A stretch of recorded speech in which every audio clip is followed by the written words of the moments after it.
All right, paper target.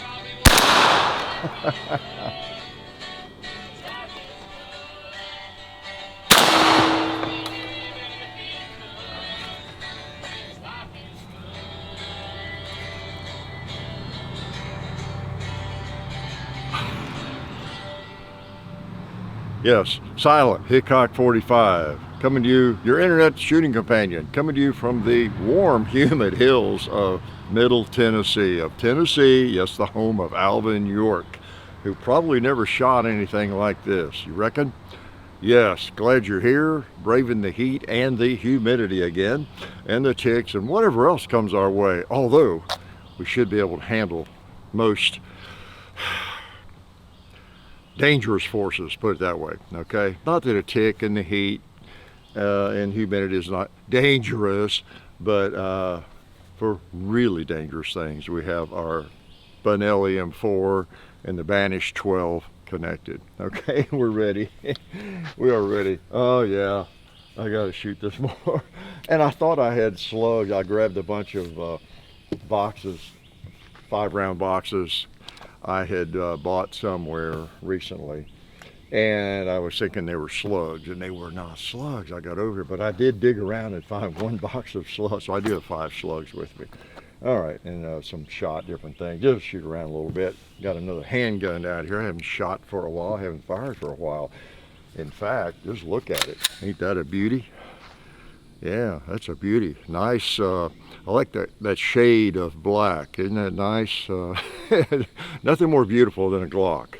Just put it that way, right? Got the nice Talon grips on it, the Pro Series grips on there. Feels great. Got the, which I normally don't put on, the beaver tail back strap. But this big old thing I did, and it's just kind of a behemoth, but it's actually not that badly balanced in 10 millimeter. Glock 40, 10 millimeter, okay? Yeah, interesting. You know, interesting also, but Glocks have fallen out of favor a little bit, right, over the years with all the competition. Nice polymer pistols out there that really do compete with it. But, you know, recent weeks, months, maybe years, especially the last week or two, one of its major competitors is not much of a competitor anymore, is it? Maybe these Glocks will look a little better than they used to, right? For those folks who are new to firearms and everything, I'm referring to the P320 controversy. So, except it's not a lot of controversy now, is it? Okay, it's always been controversial, and when through the decades it comes out in the press or in the internet, wherever, social media, that the firearm just went off. You know, I wasn't going to talk about this. There's enough people out there fighting for clicks on this topic, and you know, not that I won't talk about it, but I don't know, you know, I don't study these kinds of things as much. Simple enough to avoid, you know, buy a different gun. It's not that complicated. But anyway, where was I going with that? I had a really brilliant thought on the tip of my tongue, and I let it slip away. But, oh yeah, I know where I was going. It came to me. Through the years, this happened with Glock, probably more than any other polymer pistol for certain, maybe any other handgun of all time. The gun just went off, you know. Sometimes, whether it's a policeman covering a suspect, which is really bad, that's happened, I know at least 1 or 2 I've read about, and things like that. It just went off. My gun went off, you know, as I was holstering it or pulling it out, whatever, my gun went off. And you get right down to it, and I've always been very, very suspect of those cases, because guns don't go off. They drop these things out of helicopters, the firing pin block, or all that kind of thing, and they will go off if you pull the trigger, no doubt about it. But kind of need to pull the trigger. And so it's with a Glock and other guns, I think it's generally been pretty much 100% human error. Okay, there are things you can do. I tell you, in a holster, and good training will cover that. You could be reholstering it, and your fingers inside the trigger guard, of course, or you get part of your shirt tail gets inside your holster, inside the trigger guard, and yank it down there, and it kind of pulls the trigger. There's some weird things can happen, but they just don't go off by themselves. Everybody kind of knows that. People that are really savvy about firearms, you've heard all of us. Am I savvy? I don't know, probably savage. But yeah, they just don't go off. It's just, they just can't really. But we can get our fingers on them and not realize we did, whatever it is. Even if it's a single action revolver and you're filming a movie or whatever it is, you probably have your finger on the trigger and didn't realize it, right? But, well, now it turns out it looks like with the P320 that it is actually happening, is what it looks like, right? There's video and that kind of thing. That's what makes it so different. And I don't want to pile on, but boy, it's not good. Not good. But yeah, it does make the old Glock a little more attractive, doesn't it? And I've got a 320. I've got two. I've got a compact. I never just send back for the drop safe recall, fix, whatever. I just told myself, well, I won't shoot it that much, and I'll just make a point not to drop it. In fact, I'll make a point not to drop any of my firearms. How's that? I don't want to drop any of them. That ain't good at all. If you're in a shooting match, you drop your gun, I believe that's still automatic disqualification. Go home. Cowboy action, IPSC or whatever. But anyhow, I believe. So anyway, that's not good. You don't drop your gun. You don't drop a loaded gun. You don't drop any kind of gun, loaded or unloaded. But anyway, yeah, that's all. But yeah, I've got a couple. I got that M17, the commemorative one, just like what the military carries and everything. Y'all know that. You've seen me fire it a few times. And I don't really trust it now like I used to. I'm not going to have a round in the chamber of that thing. For a while I had that as my bedside firearm. I didn't have a round chambered, but I did have it as my bedside gun. And not in the last few years. I've had the FN 545 most, which I almost got out today. My thinking right now is, well, SIG has not handled this well, right? And, otherwise I'd have more sympathy maybe for them, and I don't know all the details. Again, I don't follow it that much. I just know, I do follow it well enough to know whether I should be carrying my SIG around and whether I want to buy more of them or whatever. But, I probably am not going to overreact and try to sell my SIGs. It's got the two. I've got the P365s, a couple of them. As I understand, their action is different design. It's not an issue with them. But, so I have two P320s, right? I have to keep up with my firearms. And that nice commemorative, which was not cheap. So I'm not going to rush to do anything with them. I am pretty certain whether it's this year or 2-3 years from now, there will be a fix, an upgrade, a fix on those, and it'd be silly to sell. Who would buy them, for one thing? A quarter the price or something. I'll just hang on to them. Eventually there'll be a new trigger group or something. They'll kind of figure out it may replace all the guts. As I understand, the MIM parts not meeting spec and not done all that well. MIM parts, folks that don't know, I'm no expert there either, even though I have an engineering degree from Vanderbilt, MIT, and Stanford, and Mississippi Votech. But there are parts that are, there's some kind of powdered metal and resins and all that, and it's molded, mold injected or whatever, metal. And if it's done right, from my reading, they can be actually as good or better than tool steel. That's right. But it's also easy to do on the cheap and not do well and not have the quality control that is really needed, especially for a firearm. If you're making, some part for the radio on a car, it's not as important, right?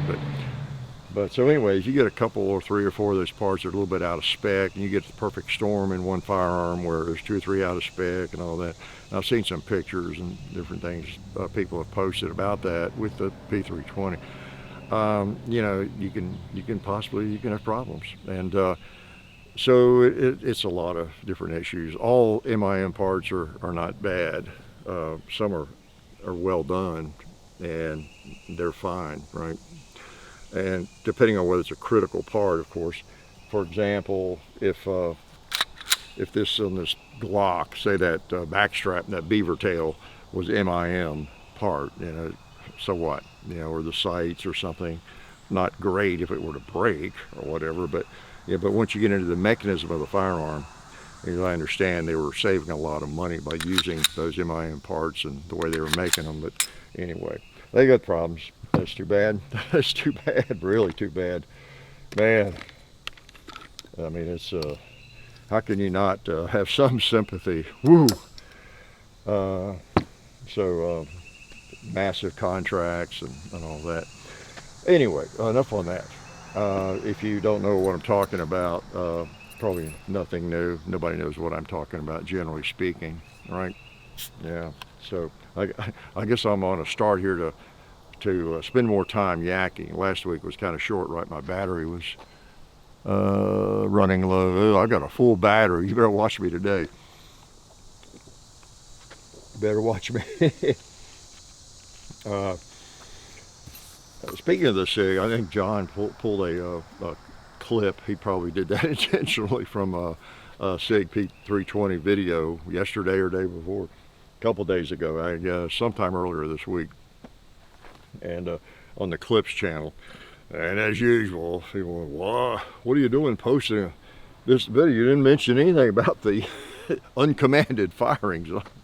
Well, 6 years ago, just didn't see that coming. But anyway, again, reminder, the Clips channel, which is going great. People are enjoying it. I'm enjoying it. I watch a lot of those again.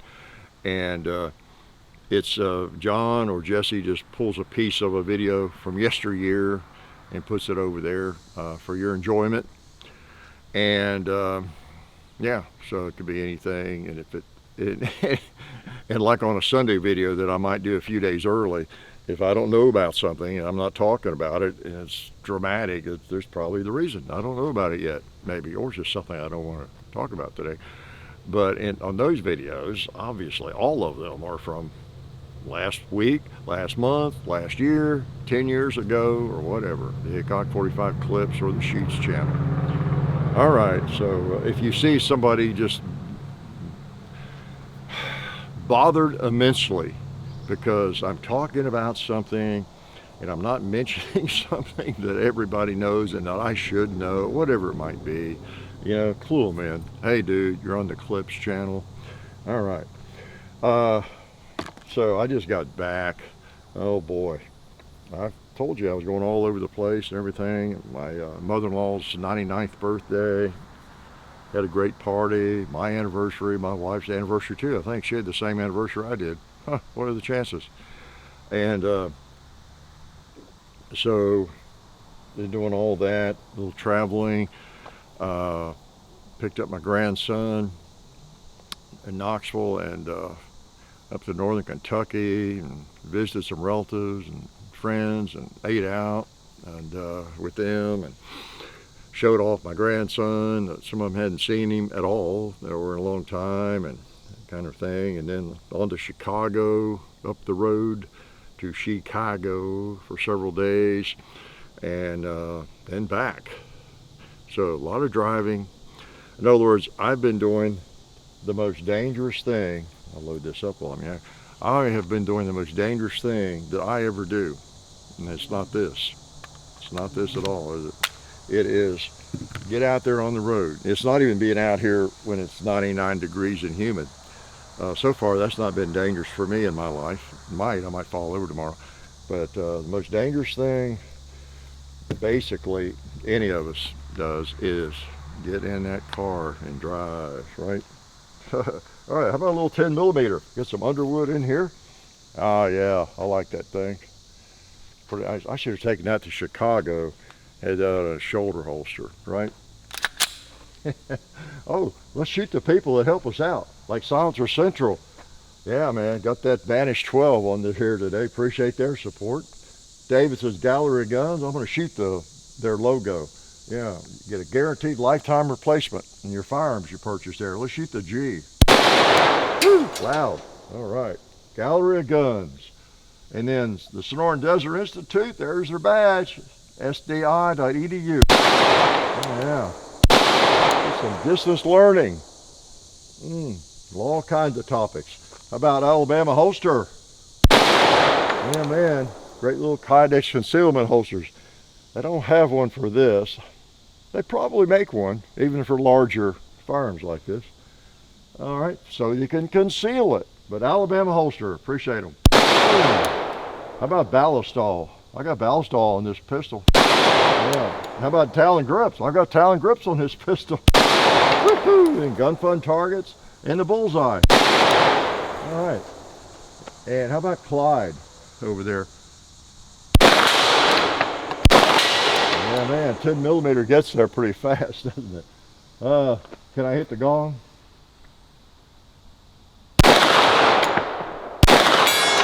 Got him that time.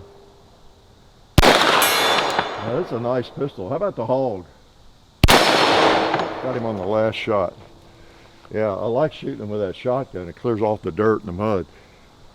For your information, if you have a steel target hanging low right down near the ground, which often is safer, you do knock mud up on it, or even the rain will splash dirt up on it. And yeah, but it doesn't hurt it. You're going to shoot it anyway. The only problem I don't like painting over dirt. I've got that problem. It's like you're painting your house or something. You want to get anything you paint, you're going to paint as clean as you possibly can, right? That's just the first rule of painting. Whether it's you're painting the car, the windows, you know, the siding, overhang, anything, you want to get it clean first so the paint will stick. And I used to do a lot of painting. I made well, I made my money in the summers, and for a whole year I was a painting contractor, and so I know about painting. And so when I go out there to paint targets, and I get to one of those lower ones, and it's just got dirt, mud splashed on it, and I got the spray can, it's like, I just can't do it, you know. And what I love to do is take a shotgun, some bird shot, and just clean it, you know. Not only does it clean it, gives it more lead coating than paint it. Yeah, I just feel better about that. I can sleep better at night. You know, if you've ever done any painting, you know what I'm talking about. Even though it's just a dumb target in the field, it just goes against the grain, man, to paint over dirt. All right. I guess I'm a little obsessive, right? It's the heat. It's getting to me. So yeah, I had a great time. Chicago, man, we walked down. We did a lot of walking around the, there's a great lake there. It's really great. It's a great lake. Yeah, Lake Michigan. Walked around down there and downtown and all over Midtown.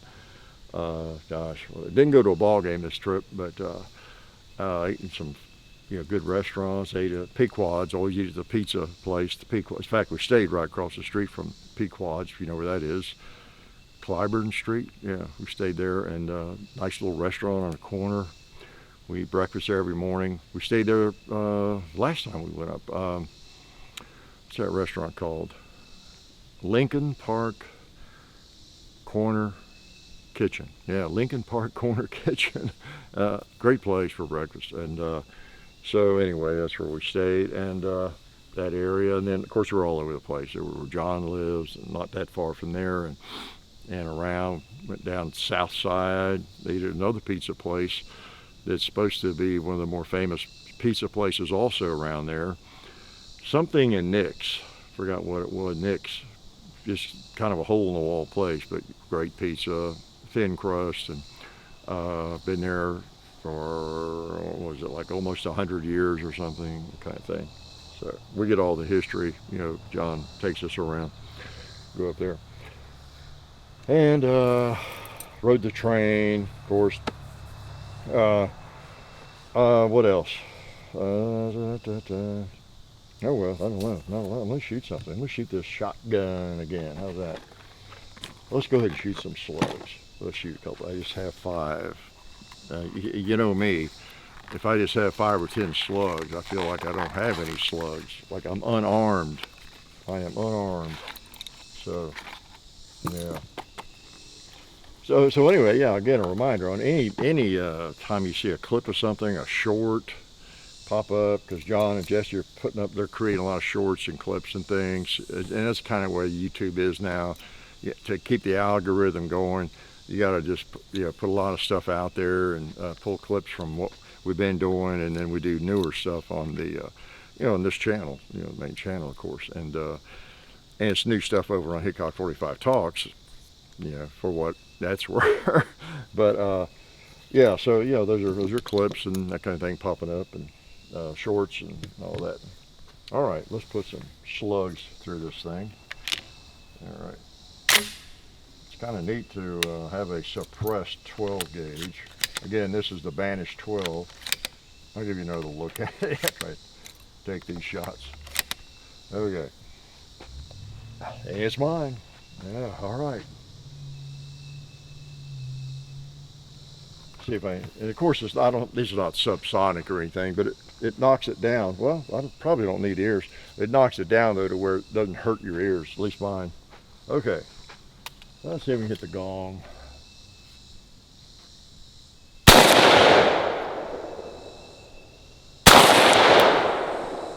Well, I'm not seeing anything. Let me hold lower.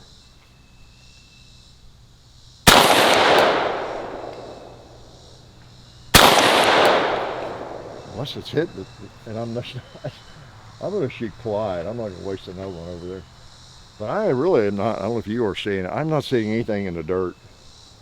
I'm tempted to put one more. It's the last one, I guess. I'm going to hold way down. So if I miss this time, it's going to dig a hole, okay? So you watch for it. It's going to dig a hole. I hit about 2 feet below. I don't know where that went. Oh well. My M4, kind of miss it. I've been kind of negligent with it. I've been unfaithful because I have the 1301, Beretta that I really like. So I really like both of them. Yeah, I mean it's tough choice. It's kind of like that Hugh Hefner dilemma, Wow, how do you choose? So they're both so nice. 3 younger people. Hugh? Hugh? All right. Oh, I've got some, these are, what, XT, whoa, where's that box? These are some warmer tins, some Underwood, 180 grain XTP 1300. All right, let's shoot some of these. Blow something up, maybe a 2 liter. How about that? Yeah, this 40 is a nice 10 millimeter. All right.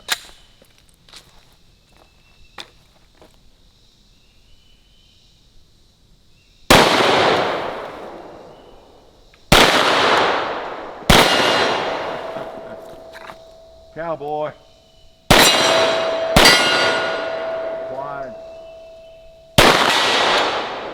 3.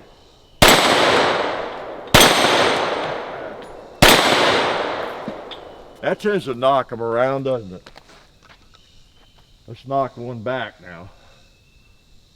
Oh man, that knocks them around. That is a sweet pistol, no doubt about it. Yeah, it's nice. A lot of people criticize the Glocks, of course, and have never been into them. But, they tend to work. They always have. may not have the best triggers always. They tend to work, and you know, they only fire when you pull the trigger. Yeah, pretty cool. As I understand, with the SIG, the P320, versus basically all the other popular polymer pistols, striker fired pistols, that don't quote me, but I've heard a couple of people point this out, how the SIG is the one, maybe the only one, that when you cock it, the striker is fully cocked, ready to go. That's why one reason it has good triggers. It's fully cocked. Whereas on these and about every other striker fired pistol, that it's like half cocked or something. And so when you pull the trigger, you're finishing up the cocking of it, okay? So it almost and probably doesn't have enough, if the striker did fall, enough force to fire the primer. It's kind of the, I don't know if that's the design or it's just the way they work, but so you got some different design features, different guns and all that. And maybe on the P320, if you don't want to talk about it again, just Google it. You'll get more than you want. But yeah, it's bad. It's bad. Possibly the worst, well, I don't know, the worst hole that I can remember any gun company ever digging for itself. Anybody think of anything close? I mean, it's quite a hole. Yeah, it really is. It's a deep one. It's a difficult one to get out of, and I just don't know. There's just too many choices. It's like the thing came up with beer. I was telling somebody, that's what makes any product where there's 4 or 5 good choices.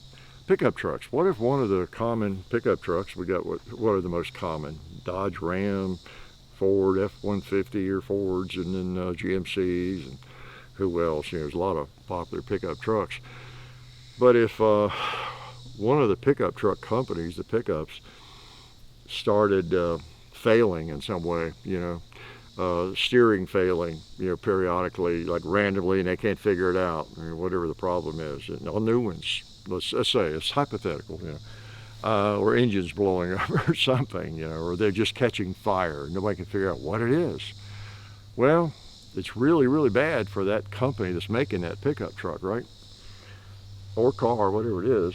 But for you and me, it's not that big a problem if we don't have one, because there's just so many choices and we just don't buy that, And that's what makes it even worse for that company, because nobody has to have their brand, It was like I was saying with the beer. People get mad at one of the beer companies or something. Well, how many brands of beer are there? How many brands of light beer? How many brands of heavy beer or dark beer or whatever are there, So you're really, if you're a company, one of your primary objectives is not to do anything too stupid, right? If you got something going, you've got a large market and making a lot of money, you need some people around that conference table not afraid to speak up.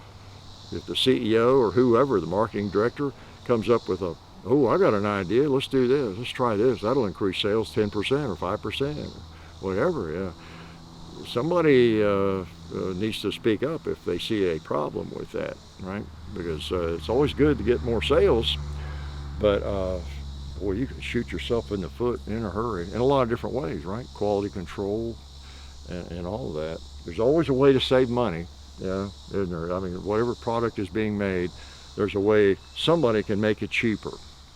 Yep, somebody can make it cheaper. The reason everybody started swarming to Walmart 20 years ago or whatever, well, China can make it cheaper. It's that simple. You go to Lowe's, every tool up there, except for a few, right, are made there. So, I mean, it can be made cheaper. Somebody can do it cheaper. Cheaper steel or whatever, cheaper labor, whatever it is. I think we're learning maybe that's not the best, maybe that's not the ultimate goal, to see how inexpensive we can get the things we need. It's always nice to get things for less money, but maybe in the long run, we pay for it in other ways, you know? So anyway, there we go, my little preaching. Okay, what do we want to shoot? Let's try this shotgun again. Man, I don't have any more slugs. I'll bring it out again and with 100 slugs, and we will pop the gong. Or I could just walk up there close to it and take a shot, right? You know what? Well, no, that'd be dumb. I got a double-aught buck, but I don't need to do that. All right, keep this thing more. Just I'm getting it dirty for you. Hey, man.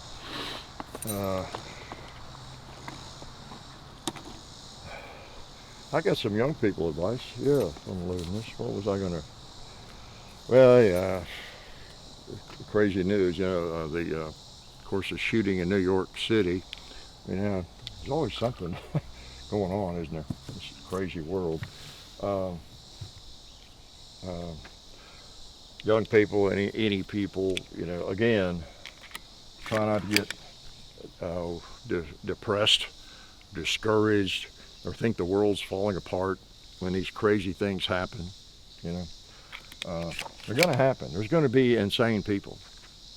You know, as I understand, the guy, from what I know at this point, he thought he was suffering from CTE, brain injury or something from playing football or whatever. Thinks he had played in the NFL, which he hadn't, and so he's trying to get even with the NFL. That's the latest I've heard, and all this. I mean, you can't explain crazy, or when people get. I mean, unfortunately, maybe he did have that from playing high school ball, and it messed up his brain. I don't know, but however our brains get messed up, mine was born this way. Well, I fell out of a tree a couple of times, but it you know, and it's not funny when somebody is legitimately crazy or insane, right? But they can do something that's really bad, and it makes the big news and all that, just like when a plane falls out of the sky. But again, statistically, you know, I always come back to going back 100 years or whatever, or less, but all the things we know about, and I've read, you know, psychiatrists, you know, tell us that really our brains are not developed, are not ready, not evolved to the point where we're ready to know everything that's going on in the world and to deal with it. But yet we know. Pick up my phone and everything that's going on in the world, you know, right there. I know about it, how bad it is or great it is. Usually it's how bad it is. You know, our brains just aren't ready for that as human beings. You know, we're still living in a village, you know, in a town. And so that's part of the problem. We know too much. We hear too much about what's happening. Think about if all you had were newspapers. Say it's the 40s, you know, maybe even the 50s, depending on where you live. You don't really know what's going on. There's no TVs yet, maybe. You don't have one, and you know, what you know about is what hits the newspaper like the next day or something. And maybe you don't even read the paper for a day or two.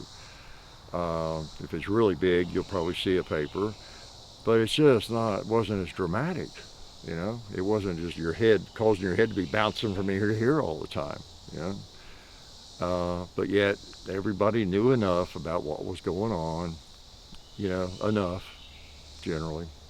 They knew why we went to war. They knew about Pearl Harbor and why we're at war. They know things, just didn't know it an instant later after it happened, right? So, anyway, try not to let the world make you crazy. Try not to let the crazy stuff in the world make you crazy, because there's always going to be crazy stuff going on. Yeah, it's just the way it is. But it doesn't have to be in your neighborhood, you know.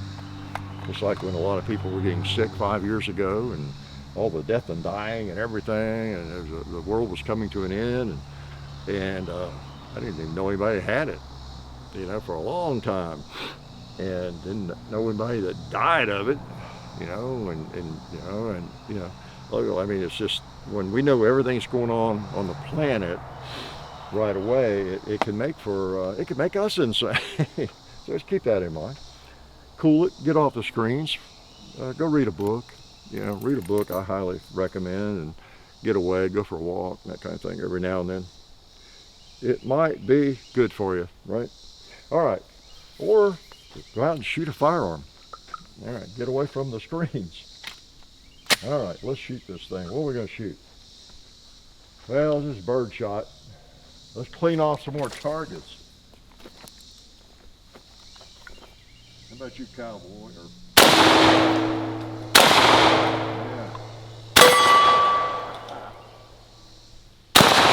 Oi, cowboy.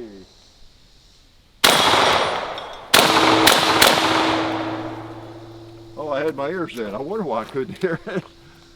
Yeah. So that's an interesting, we got the bolt back. We're saying, interesting design. Why is it designed like that? So you can see the sight. I can see the target. I'll line up the sights with my target. What is the issue with so many firearms and suppressors is they block the sight unless you get higher sights, right? Well, this one they figured out. They just cut it out on top, and I can see my sights. Yeah, pretty cool. All right, Banish 12. I might shoot a couple 10s again before I kick y'all out of here. Let's see. Yeah, there's some. I got a bunch of different shotgun shells. Need to get some more. I'm running low on shotgun shells. Or no, yeah, I am. I was gonna shoot some 10. Yes, load up a 10. Okay. I got a tip for you. This is the. I'll do a video on that again. Have we? On screw-in chokes, shotguns. The choke, whether it's open, modified, whatever it is, full choke, it is done at the end of the barrel with something like this. It screws in. And I didn't even know this thing had a screw-in choke. It's M4. It's a dumb I am. I really didn't, because I generally don't, take them out or mess with that, especially with a defensive shotgun. But the way this suppressor goes in, it screws into where the screw-in choke screws in. So you just screw it in like this. Take the one out that's in there and screw that on. And I thought when I got the suppressor, oh boy, where's my Ballistol and everything, any kind of other lubricant I might have, because I've been shooting this thing for several years and never even touched the screw-in choke. I said, that thing is probably so corroded and tight that I don't know if I'll be able to get it out without a lot of struggle. Well, I put the wrench on that thing, and I mean, it just came right out. So that's a lesson for me, because Benelli, when they put them in there, they used screw-in choke lube, whatever it is, the gray stuff. And I mean, it had not seized up or tightened up or anything. So I guarantee you, I bought some, and I will keep it on there, so that will not be. And when I get my over and under out the next time, I'm gonna make sure I put some on those screw-in chokes. That is wonderful stuff. Of course, just oiling it would be good too. But, all right, let's load this mag. 10 millimeter, some more Underwood. I haven't shot 10 much lately. So it's kind of neat to get the big Glock out. Oh, that's another. Yeah, I forgot about that. I have the SIG, was it X10? Yeah, the big 10 millimeter. Isn't that a P320 on steroids? I believe it is. Yeah, so okay. If that's the case, I guess I have 3 P320s. 3 different sizes. I've got the compact, and I've got the M17 military model, and then I've got that 10 millimeter. Yeah, I don't want that thing going off.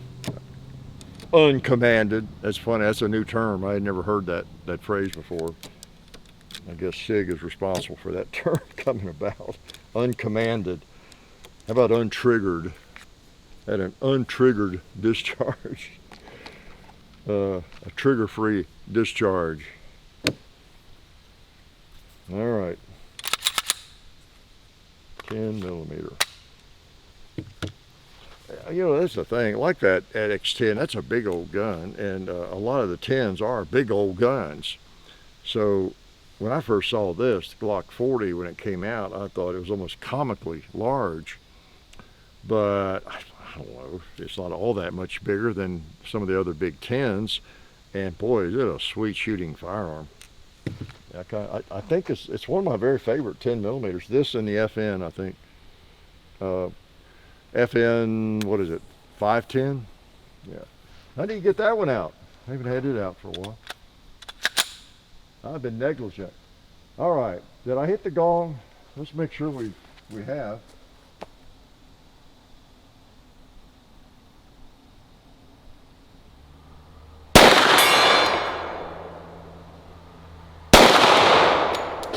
I think I heard it.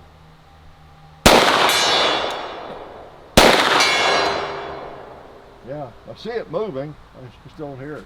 Need to take my ears out. Then I'll be deaf if I do that, though.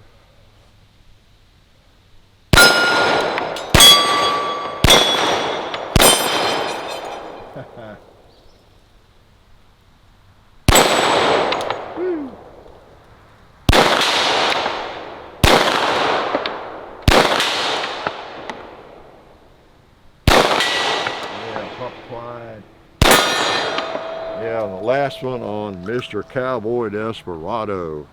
Yeah, man. So, well, I'm out here sacrificing for you.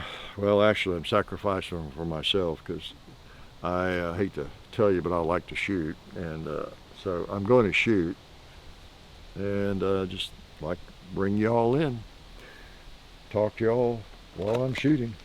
So, yeah, that's pretty neat. The Benelli M4, of course, is a great firearm, and yeah, that reminds me of all the talk of that New York shooter. I mean, some of the even on channels where you thought they would know better, just not very familiar with firearms. It really is revealed when they start talking about ARs or whatever. Isn't it? But yeah, pretty nifty firearm, no doubt about it. Yeah, I think I need to do, how many 10s do I have? I got several. Maybe I need to do a last 10 millimeter I'd ever give up. Because this one would be in the running along with my my FN. I like the M&P really well. I need to shoot that some more. There were some people who had problems with those, right? I need to shoot mine more and make sure I don't have a problem with it, because I kind of like that gun too. I guess I kind of like any of them because they're all purchases. I bought them all, so I must have liked them. Yeah, old Glock. So, yeah, I don't know if what do y'all think? Will Glock have a little bit of a resurgence? Of course, if you hate Glocks, you're not going to change your mind. Again, there's so many choices. That's what cut down on Glock's market share. You know, beginning when 2000, early 2000s, whenever, you know, they dominated, absolutely dominated through the 90s, you know, 80s and 90s and into the 2000s. But so many fine pistols like them have come out that have taken, now they probably still, what, you guys own a gun shop or whatever, they probably still outsell any other single brand, maybe. SIG might have been one of the top competitors to it, I guess. I don't know. I'm talking about them in past tense. Sorry about that, SIG. But so if you hate Glocks, you're not going to all of a sudden, hey, yeah, I think I will buy a Glock now after all. But if you're kind of up in the air, I think it'll probably help Glock. Because yeah, Glocks work. It's just a matter of whether the grip feels right to you. A lot of people just can't get past the look or the grip or the trigger, that kind of thing. But if you can get past that, it's not that bad for you. And you were thinking about SIG, maybe Glock will be more attractive. I don't know. I don't have a dog in that fight at all. That's what bothers me a little bit, very little. I'm used to that. But I saw a couple of comments on that posting. John pulled that clip out, you know, about the SIG. I don't know what the video it was, but it was six years old, I know, and I'm shooting it's something else, a comparison, or I'm shooting a P320 and something else, I think. But I saw a couple of people saying that I must be, yeah, it's obviously a shill. He's getting paid by SIG to gloss over the problem. 6-year-old video, folks, you know. What do you do? It's the internet. It's the Wild West. It's one reason, you know, we don't want to spend time patting ourselves on the back. You know, that's kind of lame. But it is one reason through the years we do point out, you know, periodically, how we don't ever take any help from gun companies. We're not sponsored by any gun company, anything we review. We don't review lubricants, don't review suppressors. We don't, it's just common sense. How you gonna? I mean, I don't know. We're not the best gun reviewers, right? But we sort of do that, comparing and talk about them, and so we can't take help, sponsorship from a gun company, to make SIG look better than it is. I mean, anybody's been around knows that. It's new people or people that wander in, of course. But still, you don't. I mean, if someone calls you a total idiot, insults your wife, whatever they say about you online, it's one of those things where you expect it. You'd have to have about half the IQ you have to be really legitimately offended by it, right? Because where that kind of stuff comes from on the internet. It's going to be there. And, speaking of crazies and people that don't have a life and all that kind of thing. So to get upset by it is a bad reflection on you or me, right? If we let ourselves be bothered by it. But it's still weird, somebody's saying something like just really atrocious about you or me, when it's like couldn't be further from the truth. It's like, come on, guy, where's that come from, But there's just, I got a news flash. The internet's open to anybody. Yeah. So anyway, it's fun, it's funny, and it's the Wild West, and we have 18 years on this Wild West of the internet. So I find it amusing, really amusing and interesting. Even still, I don't know as AI advances, things get even more strange and all that. How that'll affect YouTube, Google, and all that. And I don't know. It may get to a point where it's just not worth fooling with. Where it's just not any fun. I don't know. Or maybe it'll get better. I don't know. But it has been interesting. I have to say, it has been interesting. Boom. Okay, I'm shut up. And again, M4 Benelli. Yep. Some of y'all that have been in the military, Marines especially, this was adopted. This is still in use, isn't it? In the Marines, maybe other branches as well. But it's nice. I might need to get it out with my 1301 and do another. Have we done? Yeah, we did a comparison video. Might need to get it out and do a chapter 2 and get them out and shoot for about 2 hours, both of them, before I do a video, and see if I come to a different conclusion. I think I chose the Beretta 1301 over this by a slight margin. But I don't know, every time I get this out, I just remind myself how much I like it. So I need to work on that myself and see if which one is truly my favorite of the two. Again, it's that Hugh Hefner problem. Yep. So, good problem to have, right?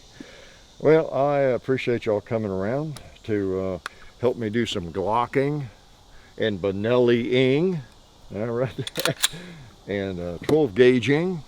It's always good to do that, whether it's hot and humid or not. Over here on the Gong Club range, just a good place to be, isn't it? Out in the woods. It's great to be back. All that time on the road and on the interstates, all the traffic in the downtown and Chicago, the people. I mean, it's just is amazing how many people there are in the world. Really.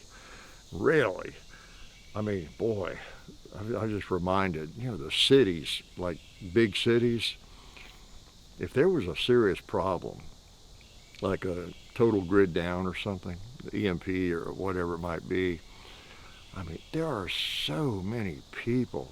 Like Chicago it's like the state of Tennessee. It's incredibly large, every street, like on a weekend and almost any time, there's so many people, young people, a lot of them, but just people out walking around and doing things, going to the tavern, the bar, the restaurants. And just the sidewalks are packed on the weekend at least. Everywhere. You can drive for 10 miles through the city, and it's just so many people live there in the city that, wow. I just think, man, you know, because that's one thing that always crosses their mind. You know, it'd be nice to be out a little bit. You know, if there's a real problem, or you know, in the country or something. Boy, you are in an incredible place if there's a serious problem, because the number of ne'er-do-wells, number of desperate people, you know, per capita is going to be large. And they're right there at your door, you know, hundreds, thousands of them right there. I see why, you know, a real focus for people that have a little prepper in them is getting out of the city and where they're going to go, and having plans for that and that kind of thing. Because wow, it's just I can't get. I wasn't born yesterday. I've been all over the place. You know, I've been in New York City several times. You know. LA, San Francisco, all the big cities, but it's just a reminder, you know, so many people, you know, you almost can't walk down the sidewalk, you know, and I mean, just packed, you know. But anyway, that leads me to another profound statement. Everybody's got to be somewhere, and a lot of them are in Chicago. Yeah, they are. So anyway, good to see y'all. Keep your head on a swivel. Remember, the world's a whole lot safer than it appears to be. If you watch the news a lot, you see the worst of everything. But it doesn't hurt to keep your head on a swivel, have a plan. You know, you work in a high rise or in a building, you know, something could happen, probably won't. Very good chance it won't, right? But you know, it doesn't hurt to be prepared. It's a common theme around here, right? Comparing a concealed carry, or you know, carrying a firearm with a fire extinguisher, spare tire, seatbelt, all those kinds of things that you just rarely ever need, but that doesn't keep you from being prepared, right? So that kind of goes to young people for education, or whatever your career choice is. Learn as much as you can, get as well prepared as you can, and study, read, learn everything you can about whatever it is you want to do. You know, you may not use some of it, just like school, high school, college, but it doesn't hurt to know it. You never know when it's going to come in handy. I've told you my story about typing.